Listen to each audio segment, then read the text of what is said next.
There is a kind of danger that hides behind kindness. Not the danger of hatred, but the danger of giving too much. You see, the world teaches you to help, to forgive, to understand, to sacrifice.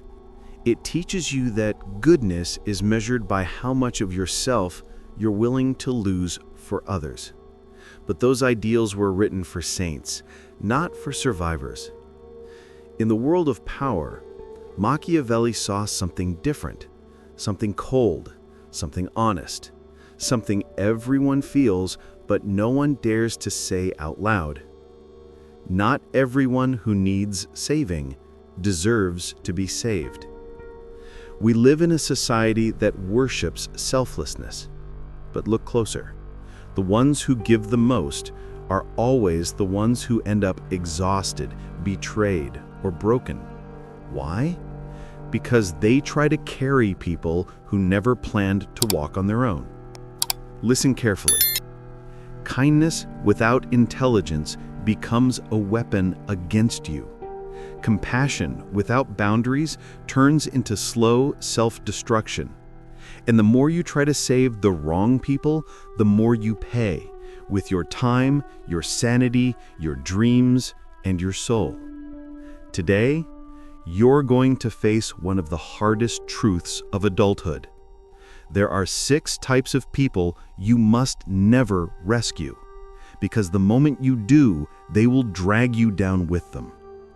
If you've ever felt drained, disappointed, or used by someone you tried to help, comment below, "I protect my power," because today, awareness becomes your first victory.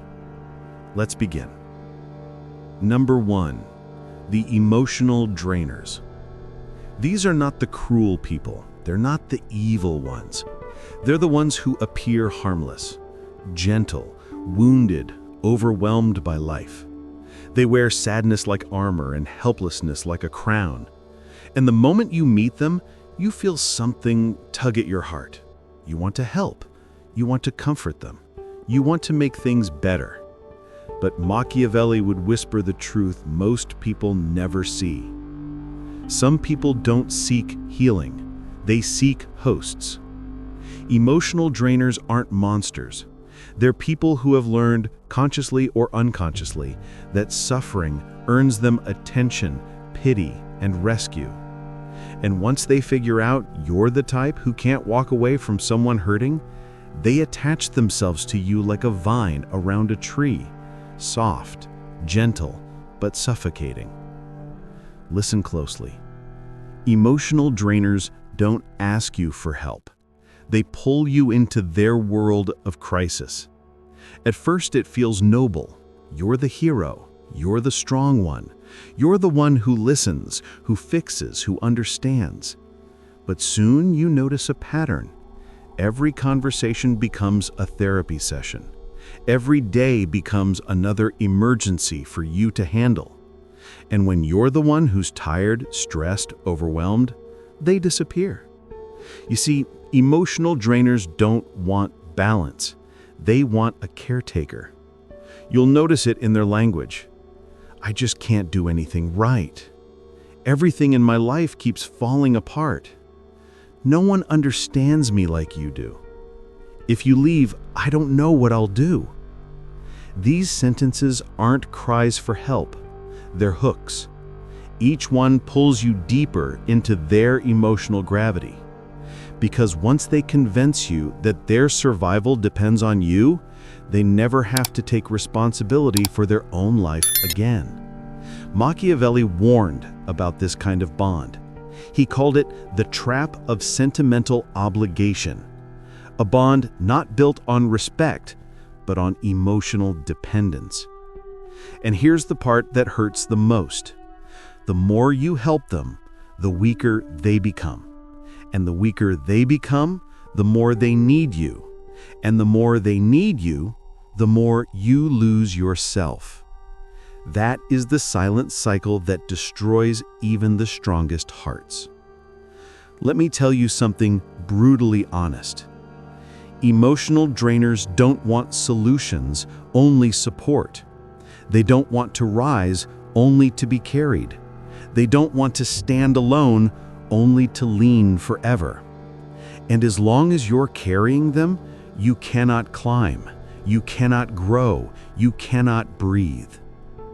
You think you're helping them live, but in reality, you're the one dying slowly, mentally, emotionally, spiritually.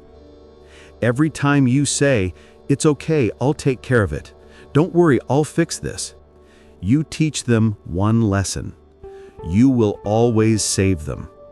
But emotional drainers don't appreciate that. They expect it.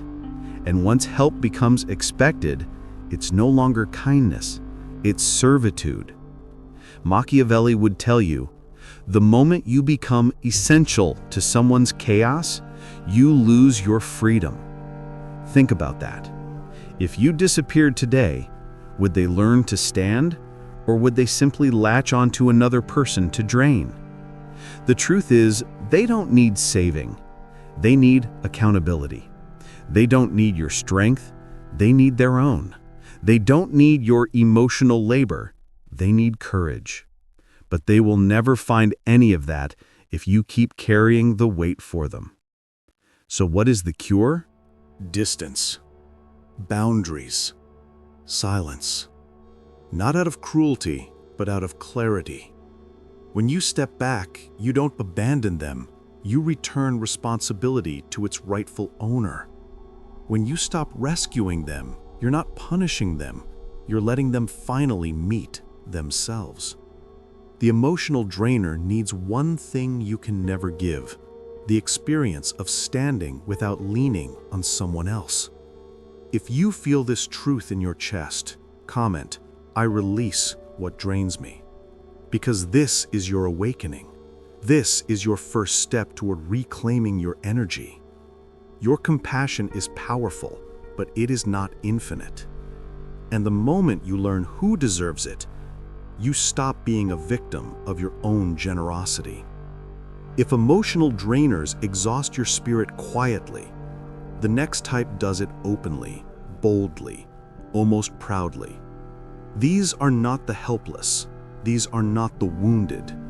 These are the people who believe the world owes them something, and they will make you feel guilty if you don't pay that debt. Machiavelli understood this type very well. He called them, quote, "those who mistake your kindness for duty," unquote. The demanding taker is different from the emotional drainer. They don't come wrapped in sadness or softness. They come wrapped in expectation. At first, they seem confident, independent even. But underneath that confidence lies a belief. Your time belongs to me. Your energy belongs to me. Your generosity belongs to me. They don't want help. They expect it. They don't ask. They assign. They treat your boundaries as suggestions and your sacrifices as the bare minimum. You'll recognize them in the little moments. If you say you're busy, they say, "It'll only take a minute." If you say you can't, they say, "You've done it before, just do it again." If you say no, they act offended, disappointed, or betrayed, as if you've committed some social crime. Demanding takers believe that your life is a reservoir designed to fill their cup, and no matter how much you pour, their cup is always somehow empty. Machiavelli had a chilling line about people like this. Quote, "The more you give to the undeserving, the more they believe they are owed," unquote. That is the poison of the demanding taker. They don't just consume your energy, they rewrite the story so that you are responsible for their needs. And the worst part? They never think they're doing anything wrong. Because takers don't see taking as a burden, they see it as balance. To them, asking you for a ride, or a favor, or your time, or your emotional labor isn't an imposition. It's normal. And your refusal? That is the abnormal thing.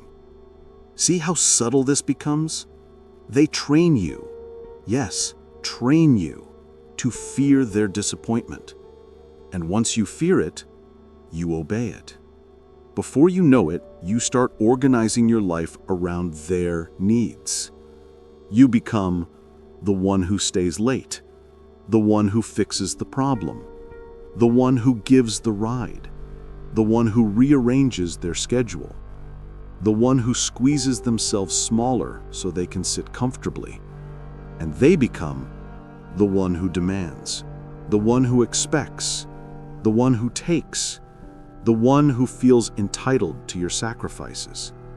This imbalance is not an accident. Demanding takers build their lives out of other people's effort. And here's the Machiavellian truth you must hear. Quote, "A taker is never satisfied. A taker is only interrupted." Unquote. Give once, and they will return. Give twice, and they will depend on it. Give 3 times, and they will claim it's your obligation. And if you ever stop giving, they will call you selfish. The irony is almost comical. The person who takes the most is the first to accuse you of not giving enough. You want to know why? Because for takers, fairness is not about equality. It's about convenience. As long as your effort benefits them, it's fair. The moment it stops, you're suddenly heartless. Machiavelli warned leaders about this centuries ago. Never allow people to get used to favors. Why? Because once generosity becomes routine, gratitude disappears, and entitlement replaces it. This is why demanding takers are so dangerous. Not because they drain you emotionally, but because they condition you. They shape your behavior. They mold your habits. They influence your identity. And slowly, without noticing, you stop acting out of kindness. You start acting out of fear. Fear of conflict, fear of guilt, fear of disappointing someone who is never satisfied anyway. Let me give you the truth no one ever told you. You will never be enough for someone who takes without giving. You could give them your time, your energy, your patience, your support, your resources, your whole heart, and they will still look at you as if you're holding out on them. Because takers don't value help. They value control. And when you give too much, you don't just lose energy, you lose authority in your own life. So, how do you protect yourself? Not with anger, not with arguments, not with explanations, but with a simple sentence. That doesn't work for me. Notice how powerful that is. It doesn't attack, it doesn't justify, it doesn't negotiate. It simply places the weight back on them. And takers hate carrying their own weight. But their reaction is not your responsibility. Your peace is. If you've ever felt obligated to give more than you should, comment "no more." Say it not to them, but to yourself. Because your life is not a resource. Your kindness is not currency. Your time is not a donation box. The moment you stop feeding the demanding taker, you reclaim something priceless. Your freedom to choose who deserves your generosity. And that is a power most people never learn to protect. There is a kind of suffering that is real, the kind life forces onto you, the kind no one asks for, the kind that humbles even the strongest souls. But then, There is a performance of suffering, a rehearsed sadness, a practiced helplessness, a ritual of self-pity so deep that the person inside it begins to worship their own misery. These are the people Machiavelli would warn you about with a cold certainty. When weakness becomes identity, strength becomes the enemy. The victim by choice is not someone who went through hardship. They are someone who has built a throne out of hardship and refuses to step down from it. You'll notice something unique about them. They don't want solutions, they want sympathy. They don't want change to comfort them. You've met them before. You know their script by heart. Nothing ever works out for me. Of course this happened to me. My life is always like this. Everyone else gets chances except me. I can't help it. It's just who I am. But listen carefully. These are not confessions. These are chains, and they want you locked inside them with them. Because the victim by choice survives by doing one thing: turning their suffering into your responsibility. At first, you feel empathy, you feel compassion, you want to help them escape the darkness they seem trapped in. But soon, you notice the pattern. Every time you offer a solution, they offer a reason it won't work. Every time you show them a way out, they explain why they can't take it. Every time life gives them an opportunity, they insist it's too late, too hard, too risky. Their comfort zone isn't comfortable, it's familiar. And they would rather stay in familiar misery than take one step toward unfamiliar possibility. Machiavelli observed this kind of mind centuries ago. To the man who fears change, even salvation feels like danger. That is the tragedy of the victim by choice. They do not cling to pain because they love it. They cling to it because it is the only thing in life they feel certain about. And if you try to pull them out of it, you become the threat. Because to them, your hope is pressure. Your help is criticism. Your optimism is a reminder of their refusal to grow. So instead of rising, they retreat deeper. Instead of trying, they collapse inward. And eventually, they turn on you. Maybe quietly, maybe dramatically, maybe one day at random. But it always sounds like this: "You don't understand me. You're not being supportive. You're making me feel worse. Stop trying to fix me. Just accept me." But acceptance is not the problem. The problem is that they want acceptance of their stagnation, of their excuses, of their identity built entirely on defeat. And the moment you refuse to participate, the moment you pull away, the moment you stop feeding their narrative, you become the villain in their story. Because the victim by choice is loyal to only one thing: the version of themselves that requires no evolution. Let me give you a painful truth. You cannot help someone who benefits from staying stuck.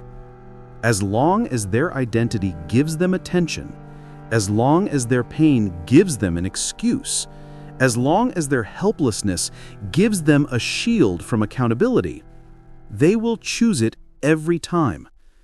This is why trying to save them leaves you feeling drained, frustrated, and defeated. It's because they are not fighting their circumstances, they are defending them. And you become the one carrying all the emotional weight, dragging a person who refuses to stand on their own legs. If you've ever felt like you were more committed to someone's healing than they were to themselves, you know exactly what this feels like. Machiavelli would look you in the eye and say, "You cannot give courage to the unwilling." So what do? You stop trying to rescue a person who refuses to move. You stop trying to save someone who has tied themselves to their suffering. You stop trying to fix what someone has decided to keep broken. This is not abandonment. This is wisdom. When you walk away, you're not punishing them. You're refusing to validate their chosen identity. Because sometimes the most powerful thing you can say is, "Your story is not my burden." If you feel this truth, comment, "I release the weight that isn't mine." Because the moment you stop carrying a victim by choice, you reclaim the strength they never intended to let you keep. Some enemies announce themselves with hostility, some with insults, some with open conflict. But the most dangerous enemy, the one Machiavelli understood better than anyone, the person who smiles at you while quietly keeping score. The hidden competitor is not the loud rival, not the obvious hater, not the person who openly disagrees with you. No, they are far more subtle, far more calculated, far more patient. They pretend to be your friend. They pretend to be happy for you. They pretend to support you. But underneath every compliment, every laugh, every "I'm so proud of you," there is a silent, tightening knot of envy. They don't want your downfall, not at first. What they want is to stay ahead of you. And as long as you remain beneath them, they are at peace. But the moment you rise, the moment you grow, the moment you begin stepping into your potential, they feel threatened. Machiavelli wrote about this with chilling accuracy. The fortune of others is intolerable to those who seek glory for themselves. Hidden competitors live by comparison. They measure their worth not by their own achievements, but whether those achievements outshine yours. At first, they appear supportive. They clap when you win, but the applause is hollow, sharp-edged, forced. You'll notice something subtle. They always have a "but." That's amazing, but anyone can get lucky. Good job, but you should have done it sooner. Congrats, but it's not really that big. I'm proud of you, but don't let it go to your head. The "but" is the dagger they hide in a sentence, because they don't want your success to disappear. They just want it to feel small. Hidden competitors are threatened not by your actions, but by your potential. They fear what you might become because your growth exposes their stagnation. Your ambition highlights their complacency. Your effort reminds them of their excuses. Your progress makes them question their own laziness. And instead of growing, they resent you for growing. Here's the painful truth. They want the best for you as long as it's not better than them. You'll see it in subtle reactions. When you fail, they relax. When you struggle, they're supportive. When you doubt yourself, they're comforting. When you feel insecure, they reassure you. But when you succeed, their eyes change. Their tone shifts. Their presence tightens. They find ways to downplay it, criticize it, warn you, temper your excitement, remind you of past failures, compare you to others, bring up their own accomplishments in response. Because to them, your victory feels like their defeat. Machiavelli understood the psychology of envy. Men forgive injury more easily than superiority. Think about that. People would rather tolerate being hurt by you than feel overshadowed by you. That is the paradox of human nature. And hidden competitors live inside that paradox. They never attack directly. Their approach is far more elegant. They subtly sabotage your confidence.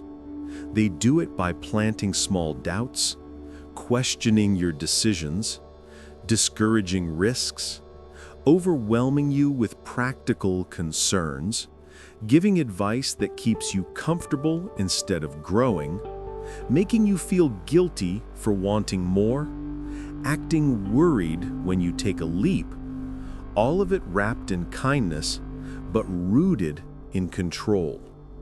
Because if they can't outwork you, they will try to out-influence you.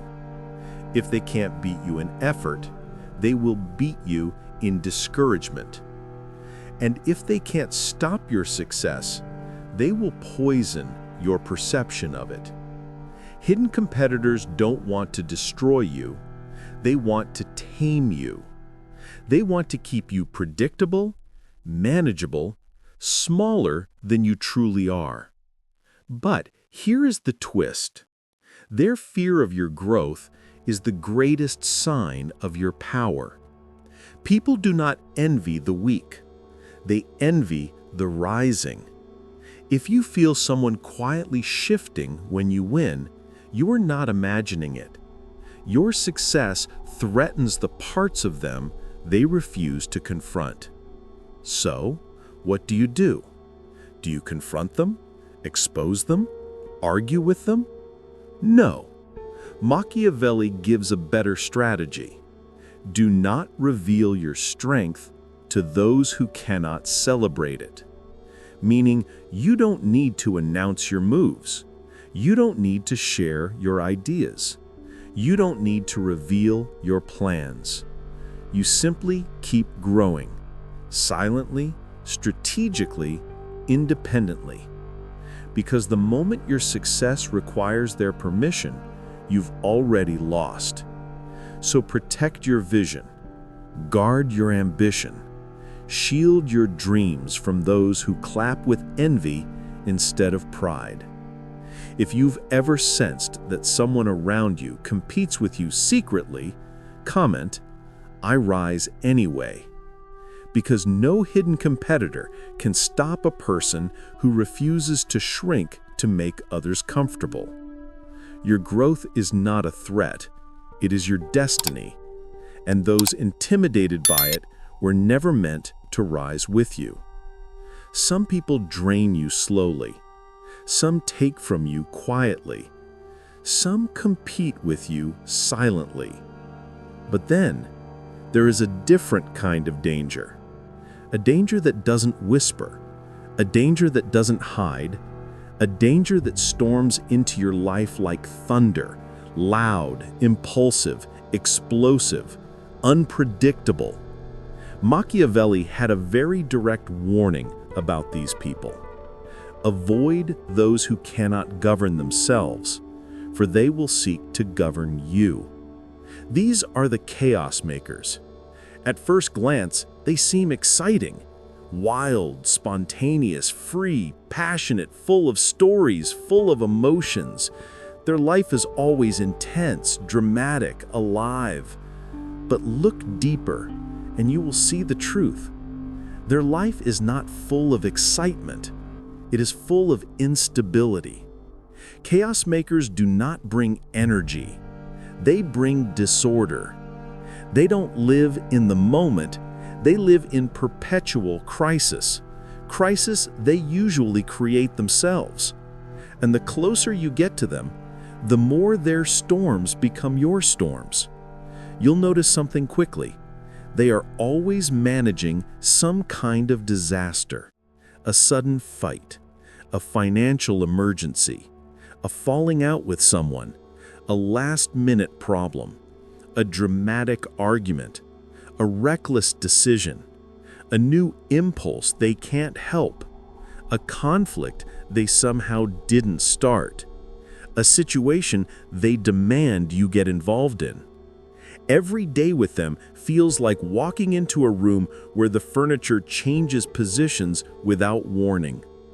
Machiavelli believed that unpredictable people are more dangerous than openly hostile ones, because you can prepare for an enemy, but you cannot prepare for a hurricane. Chaos makers live by one principle. If something is calm, break it. If something is stable, shake it. If something is predictable, disrupt it. Peace feels foreign to them.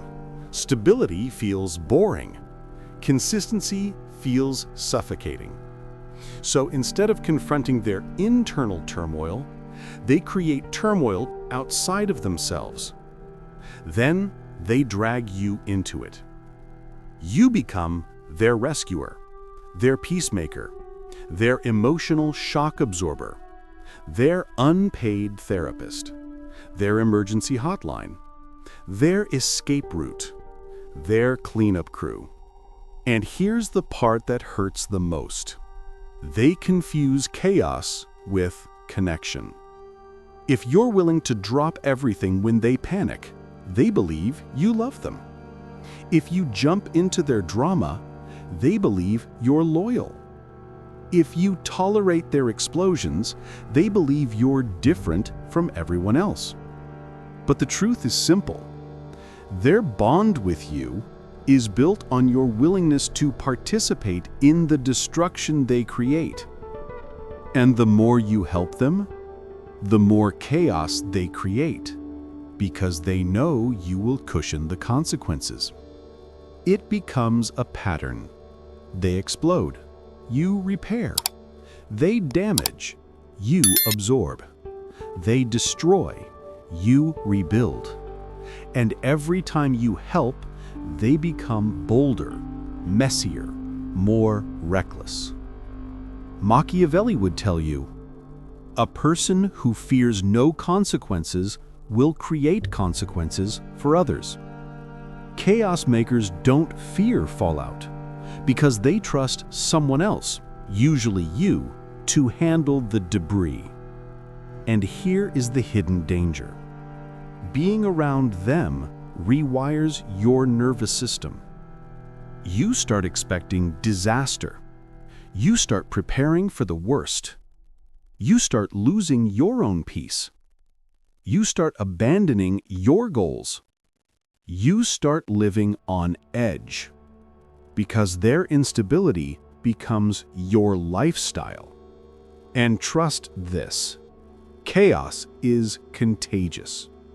Stay long enough, and you will begin mistaking anxiety for love, exhaustion for loyalty, and adrenaline for connection. But hear this clearly. You cannot build a peaceful life with someone who is committed to turbulence. You cannot find stability with someone who rejects it. You cannot grow with someone who destroys the soil beneath them every time something begins to bloom. Chaos makers don't need rescuing. They need accountability. They need consequences. They need distance. And you need oxygen. So, what do? You step out of their storm. You refuse to let their emergencies become your schedule. You refuse to let their impulses become your responsibilities. You refuse to let their chaos become your identity. Because once you detach, you'll feel something you forgot was possible. Silence, calm, clarity, life without turbulence. And only then will you realize just how much peace they were stealing from you. If you've ever been tangled in someone else's chaos, comment, "I choose peace." Because peace is not something you find, it is something you protect. And sometimes the only way to protect it is to walk away from the person who turns every day into a battlefield. There is one final type, the most dangerous of them all. Not because they drain you, not because they demand from you, not because they compete with you, and not because they create chaos. No, they are dangerous because they do something far more subtle. They make you forget who you are. These are the people who slowly, quietly, gently pull you away from your own identity. You don't notice it first. It begins with small compromises, small changes, small silences, small sacrifices you tell yourself are no big deal. And then one day, you look in the mirror and realize you are living a life shaped by someone else's expectations. These people don't take from you. They reshape you. And the reshaping begins in the softest ways. You stop speaking up to keep the peace. You stop dreaming because they don't get it. You mute your personality because it bothers them. You shrink your ambitions so you don't intimidate them. You hide your strengths so they don't feel insecure. Little by little, you trade authenticity for acceptance.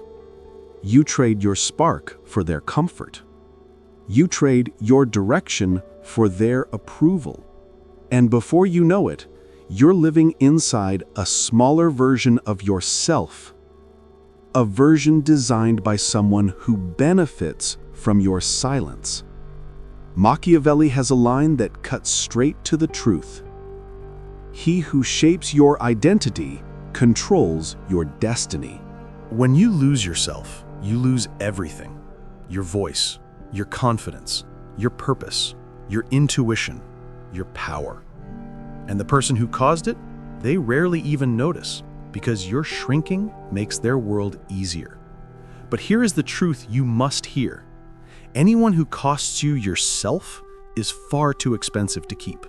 You can recover money, you can recover time, you can recover energy, but recovering yourself, that is a battle you never forget. So what do? You come back to you. You remember what you wanted before anyone told you who you should be. You rebuild the parts of yourself you dimmed for others.